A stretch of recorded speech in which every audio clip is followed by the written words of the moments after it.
Bonjour à tous, ou plus exactement, re-bonjour à tous et re-bienvenue.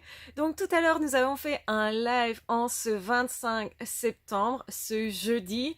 Et effectivement, il y a une personne qui m'a posé la question, comment on fait quand on est hypersensible au potentiel pour lâcher prise? Et donc, je lui ai expliqué ce qui fonctionnait pour lâcher prise. Mais je voudrais apporter une précision supplémentaire, c'est que je pense sincèrement que quand une personne te dit de lâcher prise, c'est que c'est une personne qui elle ne fonctionne pas pareil. C'est-à-dire que quand on a beaucoup d'émotions, c'est évidemment plus compliqué de prendre de la distance, de prendre du recul. C'est évidemment plus compliqué aussi parce que comme on ressent plus de choses, plus intensément, on va rester engagé plus longtemps. C'est-à-dire aussi c'est plus compliqué de laisser tomber une personne ou une situation ou un travail, justement parce qu'on a vibré très fort.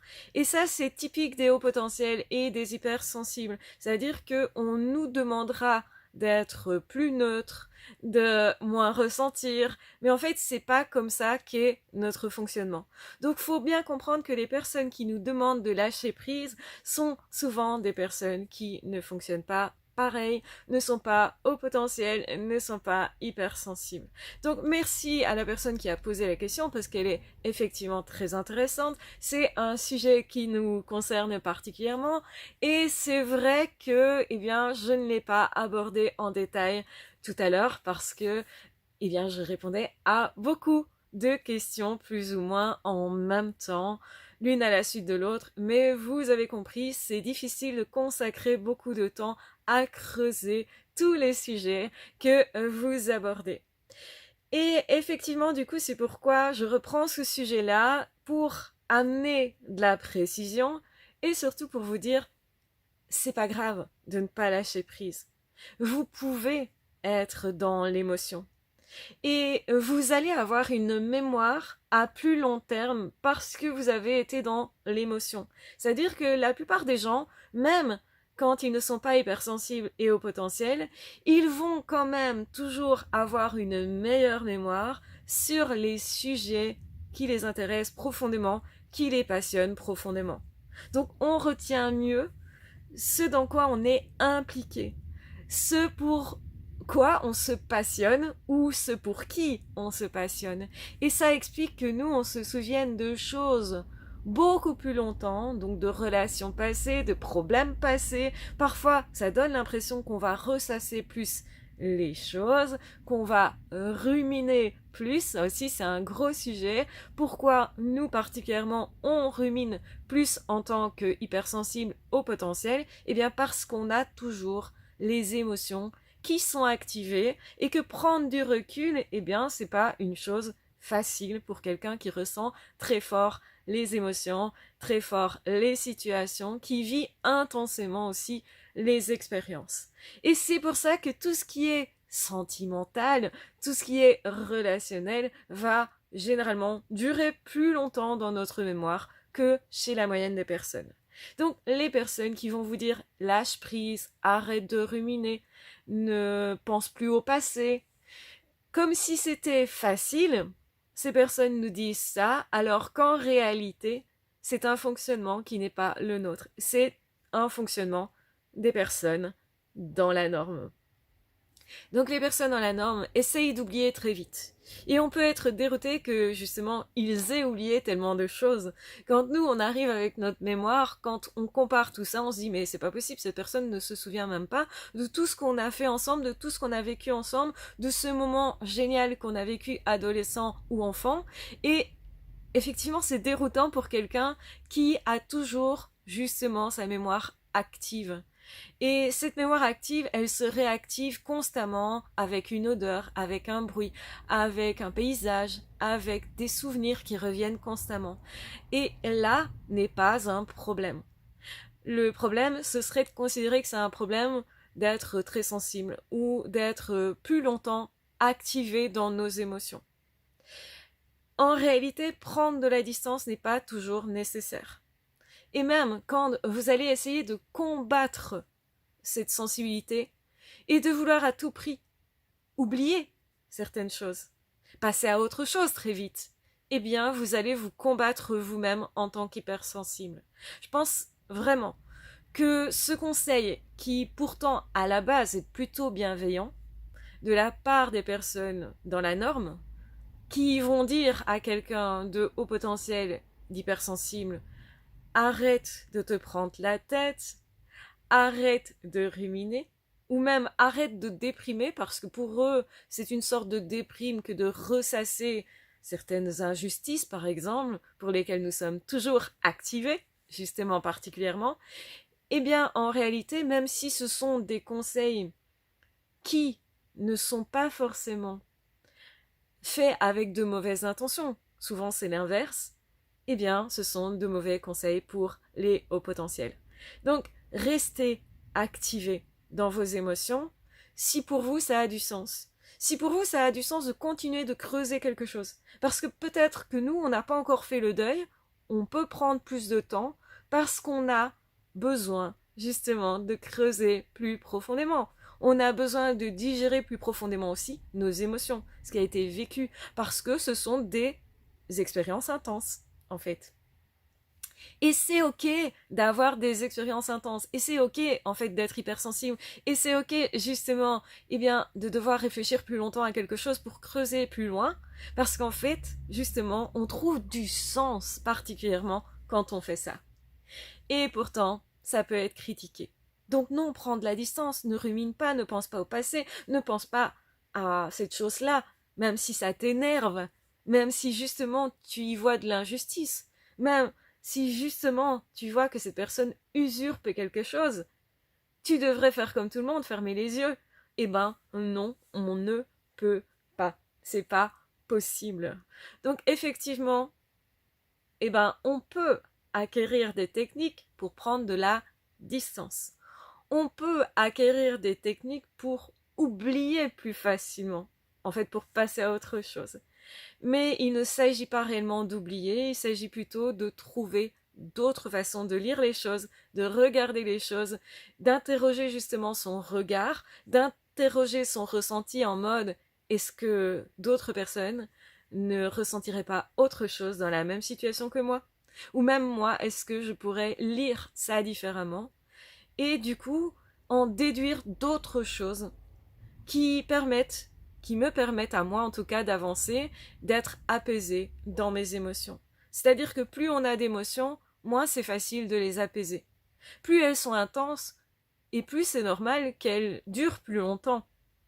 Et donc, si nous sommes hypersensibles, soyons ok avec le fait que nos émotions vont durer plus longtemps, que nous sommes peut-être un peu plus réactifs, que nous sommes un peu plus longtemps dans nos mémoires, voire carrément, nous avons une super bonne mémoire pour plein d'événements et qui nous nourrissent encore finalement, parce que notre mémoire, elle peut aussi servir à ça. Donc non, on ne doit pas toujours prendre de la distance et on ne doit pas toujours lâcher prise.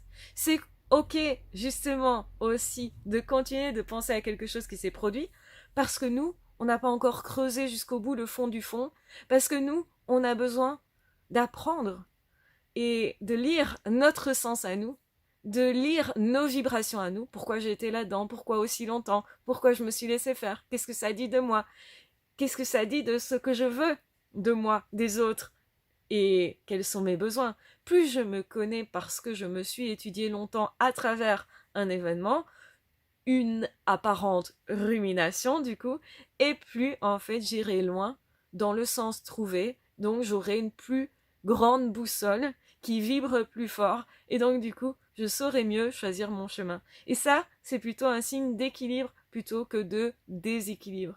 Là où certaines personnes pensent que c'est nécessaire d'oublier très vite les choses, d'autres personnes, comme moi, vous diront « Attention, on refoule dans l'inconscient des choses quand on essaye de faire comme si elles n'existaient pas, alors qu'en fait, elles devraient prendre une place, avoir une place. » Nos émotions nous communiquent quelque chose.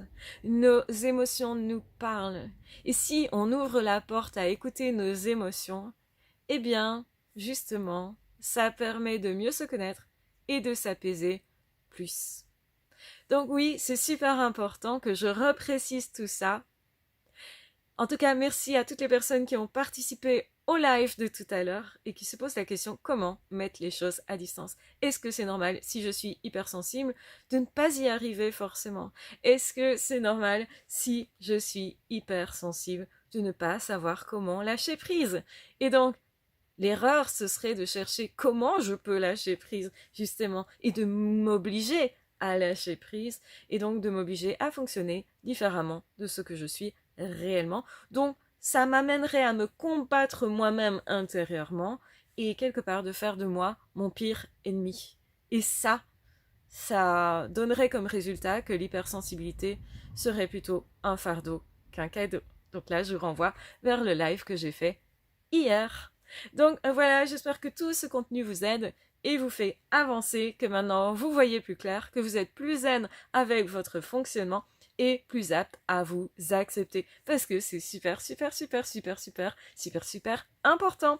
Donc voilà, prenez bien soin de vous et on se retrouvera très vite dans d'autres audios ou dans d'autres vidéos. Pour les personnes qui m'ont demandé pour Zoro, puisque je vous ai dit que j'allais chez le vétérinaire pour lui aujourd'hui, malheureusement, je suis très mitigée en réalité. J'ai assez peur de perdre Zoro. Pour l'instant, c'est plutôt une infection en apparence. Et on va voir comment, en fait, donc il a un problème à la patte, il a une blessure à la patte, tout près de... J'allais dire de l'ongle, mais non, c'est la griffe chez les chats. Et comme il est assez âgé, mon vétérinaire m'a prévenu que ça pouvait être autre chose qu'une infection, que ça pouvait être plus grave et que ça pourrait être un problème osseux. Dans ce cas-là, on devrait amputer cette partie de sa patte. Et que si, en faisant des analyses, eh bien, on constatait qu'il y avait un cancer. C'est un cancer qui pourrait aussi être dans les poumons. Donc, autrement dit, ce serait vraiment pas de très bonne augure. Donc là, on croise les doigts, les pattes, tout ce qu'on peut, pour que durant ces 10 jours-là, ça se répare, et surtout que ça soit juste une infection, parce que c'est possible aussi.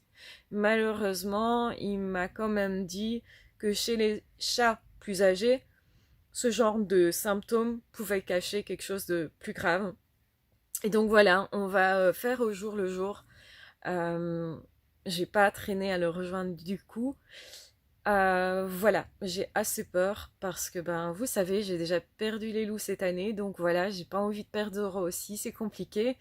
Donc voilà, je vais arrêter là pour ne pas être dans les émotions, justement, parce que oui, je suis hypersensible et on le sait. En tout cas, merci pour toutes les personnes qui ont donné des conseils, qui sont là pour me soutenir aussi à ce niveau-là.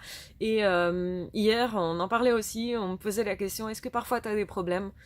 Voilà, on peut dire que oui, comme toute personne, j'ai parfois des choses un peu compliquées.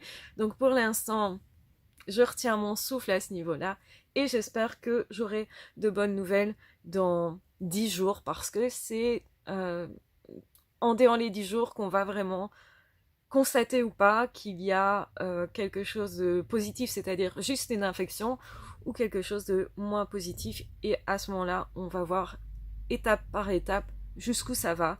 Donc voilà un petit peu les nouvelles de Zoro.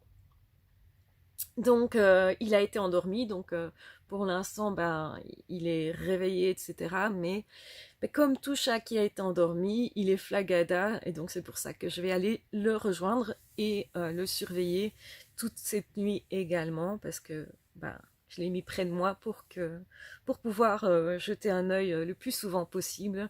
Et voilà, donc prenez bien soin de vous et de toute façon je vous tiens au courant.